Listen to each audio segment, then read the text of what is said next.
देवर अंधा था, मगर शोहर का चहीता भाई होने की वजह से मैं इसके सारे काम करती। कभी कपड़े बदलती, कभी पास बिठाकर इसकी सारी बातें सुनती। वो भाभी भाभी करके मेरे और करीब हो जाता। लेकिन एक रात इसके कपड़े बदलने लगी तो मेरे होश उड़ गए। जब इस रात मैं शादी होकर अपने ससुराल आई तो रिश्तेदार खवातीन ने मुझे सहन में बिठा दिया। मेरे सामने ही चारपाई पर मेरा छोटा देवर बैठा टुकर टुकर मुझे देख रहा था और मुस्कुरा भी रहा था। सरसरी सी नज़र मेरी इस पर पड़ती थी। मुझे ये बात बहुत बुरी लगी कि वो टिक टिक बांधे मुझे ही क्यों देखे जा रहा है। इस वक्त वो 17 साल का था, प्यारा सा लड़का था। लेकिन ऐसी हरकत 20 मिनट तक मुख्तलिफ किस्म की खवातीन मेरे पास आती रही और मुझे मिठाई खिलाती रही। लेकिन मेरा देवर ना तो उठकर मेरे पास आया, ना मुझसे कोई बात की। बस सामने बैठकर एक टिक मुझे देखे जा रहा था। 2-4 बार मेरी इस पर नज़र पड़ी तो मैंने इसे खुद को देखते हुए दिल में सोचा कि बड़ा ही बेशर्म लड़का है। बड़ी भाभी तो माँ और बड़ी बहन जैसी होती हैं, इसे ज़रा शर्म नहीं। ये कैसे सबके सामने बस मुझे ही तके जा रहा है। अब मैं माथे पर बाल डाले इसे घूरने लगी थी, लेकिन अजीब पागल था, बस मुझे देखे ही जा रहा था और मुस्कुराए जा रहा था। मुझे इसके यूं मुस्कुराने पर गुस्सा आने लगा था। बहरहाल रस्में ख़त्म हुई और मैं अपने कमरे में आ गई। मेरा मूड बहुत ख़राब हो चुका था।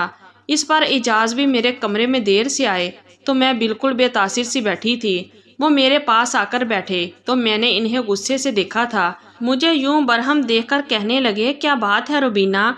फिर वो समझे कि शायद वो काफ़ी देर से कमरे में आए हैं, इसलिए मैं नाराज़ हूँ। कहने लगे, मेरे दोस्त आज मेरा पीछा ही नहीं छोड़ रहे थे। तुम तो जानती हो ऐसे मौके पर दोस्तों की अटकलियाँ अरूज पर होती हैं।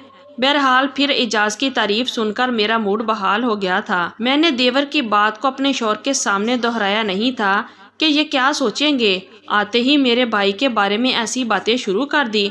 मेरे शौहर का बस एक छोटा भाई था, हामिद। वालिदैन हयात ना थे। घर में इस वक्त मैं, मेरा शौहर और हामिद था। सुबह जब मेरी आंख खुली तो एजाज कहने लगे, आज का नाश्ता मैं बाजार से ही ले आया हूँ, लेकिन देखो मेरे घर पर कोई खवातीन नहीं है जो तुम्हारे नाज उठाए। वो कहने लगे कि इसलिए आज की मेहमान नवाजी तो मैंने निभा दी, लेकिन कल से सब कुछ तुम्हें ही संभालना पड़ेगा। ये बात मैं पहले से जानती थी, इसलिए मैंने कोई भी इतराज़ नहीं किया। जैसे ही मैं नाश्ता करने के लिए बाहर आई तो दस्तरख्वान पे मेरा देवर बैठा था। मैं इसके सामने बैठ गई। उसने मुझसे सलाम किया, फिर मुझे देखकर मुस्कुराने लगा। जब एजाज दस्तरख्वान के पास आए तो मेरे बजाय हामिद के पास बैठ गए। इसकी प्लेट में चने डाले और नान तोड़कर अपने हाथ से खिलाने लगे। देखकर मुझे बड़ी हैरत हुई थी और इससे ज़्यादा हैरत मुझे ये हुई कि हामिद अब भी सामने बैठा मुझे ही देखे जा रहा था। इसे तो अपने भाई का भी लिहाज ना था और गुस्सा मुझे एजाज पर भी आने लगा कि वो तो इसे टोक सकते थे। और फिर ये भी मुझे अजीब लग रहा था कि एजाज इसे खुद क्यों खिला रहे हैं। वो 17 साल का लड़का था, क्या खुद नहीं खा सकता था? मैंने कहा, एजाज, हामिद खुद भी खा सकता है, आप अपना नाश्ता करें। मेरी बात सुनकर वो कहने लगे, रुबीना, हामिद अंधा है, देख नहीं सकता। ये सुनना था कि मेरा निवाला हाथ में ही रह गया। मैं बड़ी हैरत से इसे देखने लगी।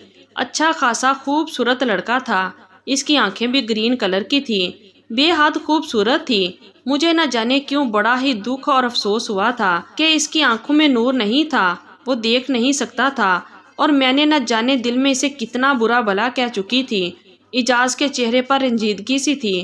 कहने लगे कि हामिद बचपन से ही अंधा है, देख नहीं सकता।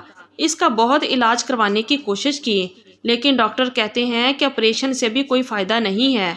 एजाज कहने लगे, इसके सारे काम मैं करता हूँ, लेकिन अब ये तुम्हारी जिम्मेदारी है। तुम इसे अपना छोटा भाई समझकर इसके सारे काम किया करो। मैंने कहा, ठीक है, लेकिन मुझे बेहद अफसोस हुआ ये सुनकर। माशाल्लाह से हामिद देखने में कितना खूबसूरत है, क्या ही अच्छा होता कि ये देख भी सकता। मेरी बात पर हामिद की आंखों से आंसू छलके थे। कहने लगा, भाभी, मेरी बड़ी ख्वाहिश थी कि मैं आपको देखता, लेकिन देखें मेरी बदकिस्मती, मेरी एक ही भाभी है और मैं इसे देख भी नहीं सकता। कुछ देर पहले जो मेरे दिल में हामिद के लिए नफरत के जज्बात थे वो अब हमदर्दी में बदल चुके थे। लेकिन मेरे होश इस वक्त उड़े जब एजाज ने अपनी ड्यूटी ज्वाइन की। जब वो अपने काम पर जाने लगे तो मुझसे कहने लगे کہ حامد کو کھانا بھی تم ہی ہاتھ سے کھلاؤ گی اور کپڑے بھی تم پہناؤ گی۔ کھانے کا تو سن کر ٹھیک تھا، لیکن کپڑے، یہ سن کر تو میرا دماغ تھوڑا سا چکرایا تھا۔ میں نے کہا اعجاز، یہ غیر مناسب سی بات ہے، میں کیسے اسے کپڑے بدلوا سکتی ہوں؟ کہنے لگے کہ چھوٹے بھائیوں کی طرح سمجھو اسے یار، اب میں آفس کے کام سنبھالوں یا اسے سنبھالوں؟ بہرحال تم خود مینج کر لینا۔ یہ کہہ کر وہ چلے گئے۔ میں بے حد پریشان تھی، ابھی یہ سوچ رہی تھی کہ کیا کروں کیا نہیں، جب مجھے حامد کے کمرے سے پکارنے کی آوازیں آئیں۔ وہ بابی بابی کہہ کے پکار رہا تھا۔ میں اس کے کمرے میں گئی تو وہ پینٹ اور بنیان پہنے کھڑا تھا۔ کہنے لگا کہ یہ شرٹ مجھے پکڑا دیں، نہ جانے بائی نے کہاں رکھ دی ہے۔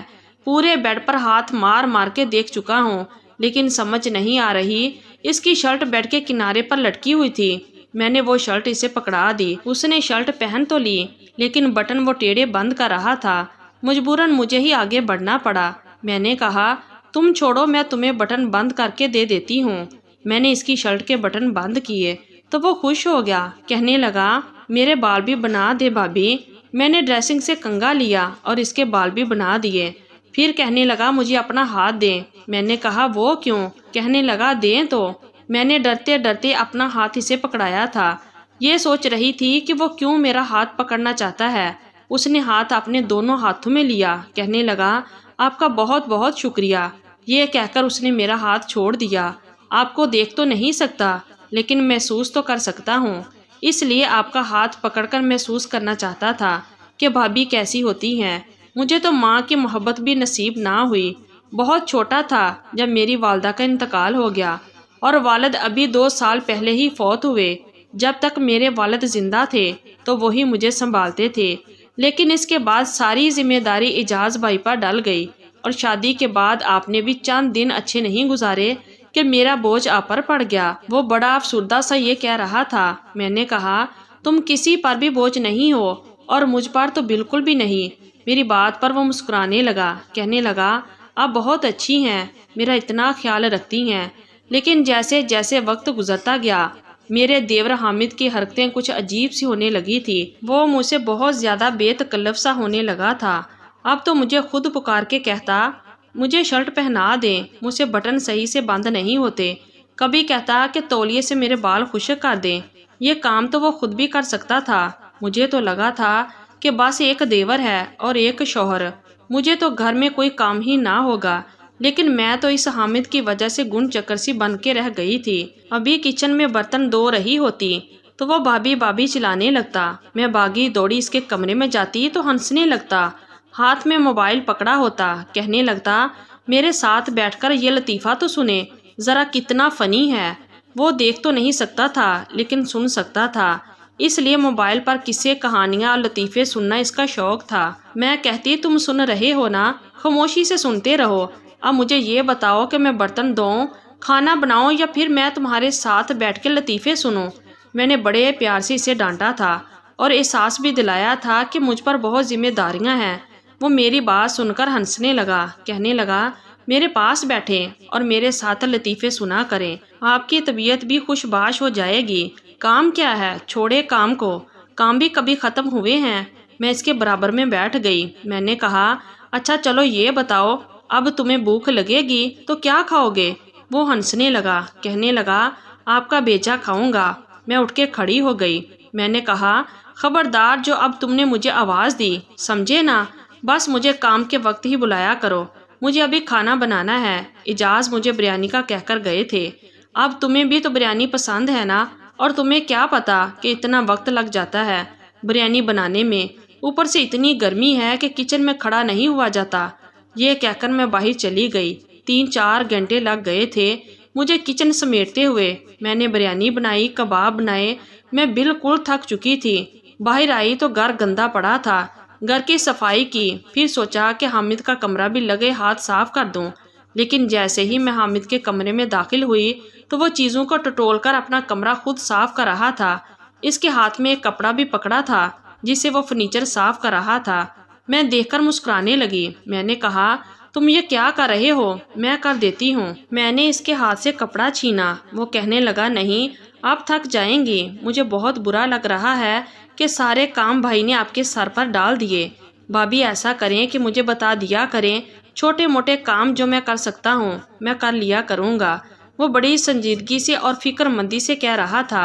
मैंने कहा कि कुछ भी करने की ज़रूरत नहीं है, तुम बैठे रहो। मैंने इसका हाथ पकड़ा और इसे पकड़कर बेड पर बिठा दिया और मोबाइल इसके हाथ में थमा दिया। मैंने कहा तुम बस वीडियो सुना करो। मैंने इसे एक वीडियो लगा दी जिसमें लतीफ़े थे, लेकिन इसने तो मोबाइल के साथ साथ मेरा हाथ भी पकड़ लिया और मुझे अपने पास बिठा लिया। कहने लगा यहाँ बैठो, अब बहुत कर लिया अपने काम, अब आप कुछ नहीं करेंगी। उसने मेरा हाथ बड़ी मजबूती से पकड़ा था। मैंने कहा हामिद ये क्या हरकत है, मेरा हाथ छोड़ो, शाम हो गई है और मुझे चाय भी बनानी है। तुम बताओ चाय के साथ क्या खाओगे, तुम्हारे लिए कुछ फ्राई कर दूं? कहने लगा कुछ नहीं खाना मुझे, आप मुझे भी अपने साथ किचन में लेकर जाया करें, बस मुझे बताएं कि चाय कैसे बनाते हैं। मैंने कहा तुम मेरी फिक्र छोड़ो। ये कहकर मैंने अपना हाथ इसके हाथ से छुड़वाया और किचन में आ गई। इसके लिए चाय बनाई, शामी कबाब भी तले, फिर इसको चाय दी। कबाब खाते हुए मुसलसल मेरी तारीफ कर रहा था। फिर एक दिन वो हुआ कि मेरे होश उड़कर रह गए। मुझे सुबह से ही बुखार था, लेकिन एजाज को मेरी कोई परवाह ना थी। बस मुझे बुखार की दवा देकर चले गए। कहने लगे कि देखो तुम बीमार मत पड़ा करो, मेरा सारा घर उल्टा पड़ जाता है, फटाफट से बुखार की गोली खा लेना और खाना घर पे ही बनाना। दोपहर को भी मुझे ऑफिस का बद जायका खाना खाना पड़ता है और घर आकर मैं बाजार का खाना तो बिल्कुल नहीं खा सकता। इनके सामने तो मैंने कहा कि चलो ठीक है मैं कर दूंगी, लेकिन बुखार की दवा खाने के बावजूद मेरा बुखार कम नहीं हो रहा था। शायद मेरे गले में इन्फेक्शन हो गया था। गले में भी शदीद दर्द थी और मेरा बुखार कम होने के बजाय बढ़ने लगा। मैं अपने कमरे में बेसुध लेटी हुई थी जब कमरे पर दस्तक हुई और फिर दरवाज़ा खुला। हामिद सामने खड़ा था। मैंने बहुत मुश्किल से अपनी आंखें खोलकर इसे देखा था। वो अपनी स्टिक की मदद से चलता हुआ मेरे पास आया। भाभी आपको क्या हुआ है, आपने अभी तक मेरा नाश्ता भी नहीं बनाया, मुझे बहुत शदीद भूख लगी है। मैंने कहा मेरी तबीयत ठीक नहीं है, मुझे बुखार है। ये सुनकर वो परेशान हो गया। मैंने कहा मुझसे बिल्कुल भी उठा नहीं जा रहा, मैं कैसे तुम्हारा नाश्ता बनाऊंगी। वो कहने लगा क्या आपने भी नाश्ता नहीं किया। मैंने कहा कि नहीं, मेरी हिम्मत नहीं है कि मैं उठ के नाश्ता बनाऊं। ऐसा करो तुम एजाज को फ़ोन कर दो, इसे कहो कि जल्दी घर आ जाए, मुझसे कुछ भी नहीं हो रहा। मेरी बात सुनकर वो कमरे से बाहर चला गया। कुछ ही देर बाद इसके चीखने चिल्लाने की आवाज़ आने लगी। वो सुनकर मैं यकदम बेड पर उठकर बैठी थी। अपने बुखार को खातिर में लाते हुए मैं जल्दी से कमरे से बाहर आई। चीखने की आवाज़ें किचन से आ रही थी। जब मैं किचन में आई तो मेरे होश उड़कर रह गए। इसके कपड़ों पर आग लगी हुई थी। मैंने फटाफट से सहन में रस्सी पर टंगे तौलियों को उतारा और फटाफट से हामिद की शर्ट पर लगी आग बुझाने लगी, लेकिन इस वक्त तक इसका पेट और बाजू जल चुके थे। वो चिल्लाए जा रहा था। मैंने कहा तुम क्या करने लगे थे किचन में। कहने लगा मैं आपके लिए चाय बनाने लगा था। वो तड़पे जा रहा था, रोए जा रहा था। कहने लगा मुझे क्या पता था कि आग लग जाएगी। मैंने जल्दी से एजाज को फ़ोन किया। हामी तो यूं तड़प रहा था कि जैसे इसे ये तकलीफ बर्दाश्त नहीं हो रही हो। इसके पेट और सीने का गोश्त तक जल गया था। वो तड़पी जा रहा था। एजाज को जब पता चला तो वो भागे दौड़े घर आए थे। हामिद का पेट और सीना काफ़ी हद तक जल चुका था। वो रोए जा रहा था। एजाज इसे डॉक्टर के पास ले गए। मैं घर पर ही थी और परेशान थी कि जब मुझे एजाज का फ़ोन आया मैंने फ़ौरन से फ़ोन उठाया। मैंने पूछा कि हामिद कैसा है। वो कहने लगे इसका पेट और सीना बुरी तरह से मुतासिर हुआ है, मैंने तुम्हें कहा भी था कि इसका ख्याल रखा करो। ये कहकर एजाज रोने लगे। कहने लगे मुझे बहुत फिक्र हो रही है इसकी, इससे तकलीफ बर्दाश्त नहीं हो रही, वो बुरी तरह से चिल्लाए जा रहा है। मैंने कहा मुझे बुखार था, मुझे क्या मालूम कि वो कब किचन में चला गया। आंसू तो मेरे भी बह रहे थे। एजाज कहने लगे कि मैं हॉस्पिटल में ही रहूँगा, तुम मेरा इंतज़ार मत करना। मैंने कहा ठीक है। मुझे लगा कि सुबह तक हामिद को फाका हो जाएगा, वो ठीक हो जाएगा, फिर घर आ जाएगा। मैं इसका बहुत ख्याल रखूँगी, वो चंद ही दिनों में भला चंगा हो जाएगा। लेकिन जो खबर मुझे सुबह सुनने को मिली मेरे होश उड़कर रह गए थे। एजाज ने कहा कि हामिद अब हम में नहीं रहा। ये सुनना था कि मैं रोने लगी। मैंने कहा एजाज ये आप क्या कह रहे हैं, इसको बस ज़रा सी आग ही तो लगी थी, اسے کیسے کچھ ہو سکتا تھا، وہ کیسے مر سکتا ہے؟ میں روئے جا رہی تھی۔ رو تو اعجاز بھی رہے تھے۔ کہنے لگے آگ اس کے دل تک پہنچ چکی تھی۔ بہت کوشش کی ڈاکٹر نے کہ وہ بچ جائے، لیکن اسے تکلیف سہی نہیں جا رہی تھی۔ پوری رات میرا بھائی درد سے روتا رہا تھا۔ میرا ہاتھ پکڑے یہی کہتا رہا، بھائی میں مرنا نہیں چاہتا، مجھے جینا ہے، مجھے بچا لو۔ ابھی تو بہن جیسی بھابھی ملی ہے مجھے، لیکن وہ جا چکا تھا۔ یہ ہم دونوں میاں بیوی کے لیے بہت بڑا صدمہ تھا۔ مجھے اکثر گھر میں حامد کی بھابھی بھابھی پکارنے کی آوازیں آتی تھی۔ میں بھاگ کر اس کے کمرے میں جاتی تو خالی کمرہ دیکھ کر میں پھوٹ پھوٹ کے رونے لگتی۔ مجھے لگتا ہے کہ وہ ہنس رہا ہے، کہہ رہا ہے بھابھی چھوڑے سارے کام، میرے پاس آ کر بیٹھے، میں آپ کو لطیفے سناتا ہوں۔ چند ماہ بعد میں امید سے ہوئی تھی۔ اعجاز میرا بہت زیادہ خیال رکھنے لگے تھے، لیکن یہ پورا عرصہ بھی میں نے حامد کی یاد میں روتے ہوئے گزارا تھا۔ وہ بالکل بے زر سا انسان تھا اور میرا بہت احساس کرتا تھا۔ میں خود کو کوس رہی تھی، کاش میں اٹھ ہی جاتی، ناشتہ بنا لیتی تو وہ یوں نہ جلتا۔ میرے گھر بیٹا پیدا ہوا تھا۔ اعجاز بہت خوش تھے، کہنے لگے نام تم اپنی مرضی کا اس کا رکھو۔ میں نے کہا مجھے اس کا نام حامد رکھنا ہے۔ میری بات سن کر اعجاز کی آنکھیں بھی ابیدہ ہوئی تھی۔ میں نے اس بچے کو سینے سے لگا لیا۔ میں نے کہا اللہ تعالیٰ نے ہمیں دوسرا حامد دے دیا ہے، یہی اب ہمارے غموں کا مداوع کرے گا۔ تو یہ تھی ہماری آج کی سٹوری۔ اگر آپ لوگوں کو اچھی لگی ہے تو پلیز ویڈیو کو لائک کیجیے اور ہمارے چینل کو بھی سبسکرائب کیجیے، اور کمنٹ باکس میں اپنی رائے کا اظہار ضرور کیجیے۔ شکریہ۔